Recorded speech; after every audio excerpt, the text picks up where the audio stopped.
Alright, the next thing we're going to do is make the belly pan for the bottom of the plane. I believe that's the last piece we need to make. So what I'm going to do is I'm going to take the rib template, and there's two ways you can do this. If you've used the rib template in your wing, then you won't have your wing template. You can use the paper one, or you can just use the wing edge, the wing tip. So what I do is I line up where the notch was for the spar, and I want that to be right at the tip, because this bottom of the belly pan is going to come to a point actually where it's going to actually be cut in half, so you're not going to have the whole width of the thing. And then I just trace it out right to where the points are.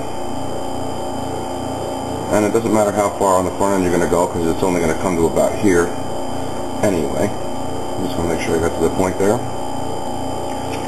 And then I'm just going to cut this out here. What I'm looking for is I want this flat edge on the top to sheet the bottom like a floor. And it'll sit on the wing this way. I'll show you that in a second, but I just wanted to show you what piece I'm looking for. So just one piece of scrap that'll get pretty much all of your rib on it will give you that leading edge bottom. Alright, so now that you've got your curve cut out, or drawn out, you want to cut it out. And we're going to get two of these, but first we're going to make the template for just one side. And then once we get this piece and this piece exactly where we want it, we'll just trace them over to the other side of the scrap piece of wood here and make a second side. I think I'm using 3/32 for mine, but I believe the plan sheet called for 1/16 or 1/8. I'm just using 3/32 because that's where I had a piece of scrap wood big enough for it. So I'm building my plane a little heavier than most.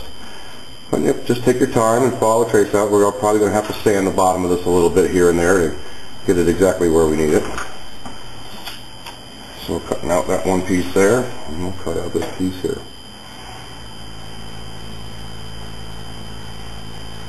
Like I said, it doesn't matter how far down the front end goes, we're going to definitely have to work with that.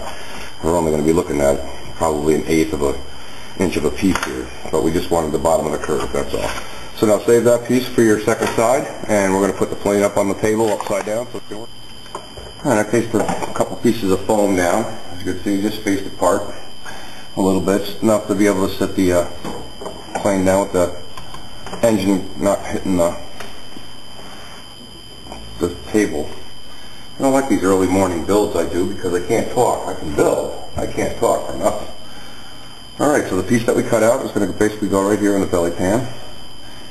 So that piece is going to be in the front or the back, and this part's going to be in the back. And like I said, that's the part that we wanted to make sure we needed to have. So we just need a little bit of a nub of a piece up front here, depending on what you're going to use for sheeting. I'm going to use 1/6 or 3/32 for all mine, because that's the scrap that I have laying around.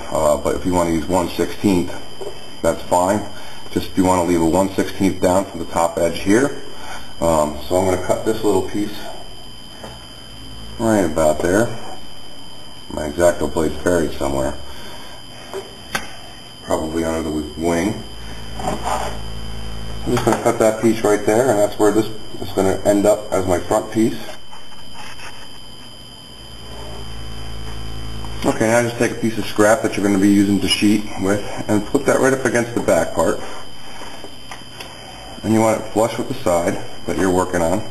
And you're going to run this piece right by. And we're going to mark this piece, the width against the back bracing here. Make sure you're right at the angle to your back plate here on F4 and how it's going to be. And then just slide this forward to the bottom of the, so you have the edge that you want to draw in right here. And just give it a little mark. So the angle that we got going on here, I'll brighten that up. Okay, so now I went and cut that line off that I just made on the side here. And now I need to know the height. So I'm just going to basically push that up against my piece here. And the bottom of this is pretty much going to be where you want the top of this. So what we're going to do here is just mark where you can see. You can mark the top of it. And when you take the piece off, you can mark the bottom, like so. It's not a three-step process if you do it this way, but it's the easiest way to show you. And then I'll take it one more time down and mark that. And that's basically where I want the top of the roof sitting, or the top of the belly. So I'll just put it up against it just to make sure that when I put it on that mark, that it comes even with the bottom of the fuselage, and it does. So there we go. That's where I'm going to want this to be sheeted. So I'm going to cut my bottom line on this thing here right now, and I'm going to cut that right to the point, and that's going to give me the bottom of the belly pad line. Okay, so now I cut the top of that part from the line. So this is basically the piece I ended up with. And I'm just going to check my fit here, and it's going to be backed off a little bit because you want that little bit of a space in between them. But the sheeting is going to come pretty close to the top. So when I lay it on there as a test to see if it comes up flush here, I'll just press it down flat just to make sure everything's working out right. Well, don't get much more flush than that there, huh? So that's the way it's going to look when it's sheeted. That's a beautiful thing. You got your front down. Sometimes the front you won't even use a piece, it's just going to end up going flat into it. Actually, it looks pretty good. Okay. So I'm going to keep these two pieces as my templates. This one here, this one here. Nope, not that one. Wrong piece. Don't grab the wrong piece. So these two pieces here, I'm going to make two more of those for this side. And then I'm going to take my straight edge. I'm going to mark out right at the edge of the fuselage here. And right there, and I want to take that monocoat away. I want it a little bit inside here, because I want the monocoat to come underneath the piece. So I'm about 1/8 of an inch in, because I'm using 3/32 wood. And when it gets all done and said and the monocoat gets pulled away,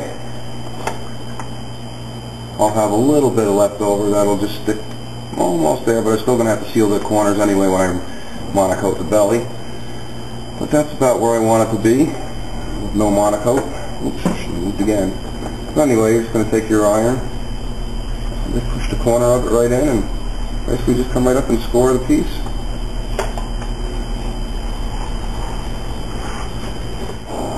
And just take my blade up here and walk it on, and as you can see, it pulls it away really nicely. It leaves a nice line. So I'm just going to pull up the rest of this and